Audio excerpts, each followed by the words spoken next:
اللہ اکبر اللہ اکبر اللہ اکبر لا الہ الا اللہ۔ شمائلہ عمران صاحبہ نے کراچی سے، اور وہ یہ پوچھتی ہیں 9 ذی الحجہ کا روزہ سعودی عرب کے حساب سے رکھیں گے یا پاکستان کی 9 تاریخ کے حساب سے رکھیں گے؟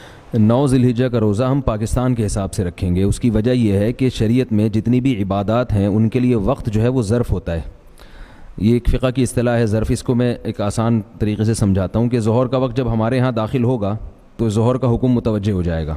ظاہر ہے ہمارے ہاں جب صبح صادق ہوگی تو ہمارے ہاں جو ہے وہ صبح صادق کے احکامات ہماری طرف متوجہ ہو جائیں گے۔ ایسا نہیں کہ ہم دنیا کو نہیں دیکھیں گے کہ دنیا کیا کر رہی ہے، ہم جہاں رہتے ہیں وہاں کے حساب سے قربانی کا بھی ایسا ہی ہے۔ حالانکہ ابراہیم علیہ السلام نے جو قربانی کی تھی وہ تو 10 ذی الحجہ کو کی تھی نا۔ اب سعودی عرب میں 10 ذی الحجہ ایک دن پہلے ہو رہی ہے، تو ہم یہ نہیں کہہ سکتے کہ ہم ایک دن پہلے قربانی کریں گے۔ تو جو جتنی بھی عبادات ہیں نا ان میں وقت اس عبادت کے لیے ظرف ہوتا ہے۔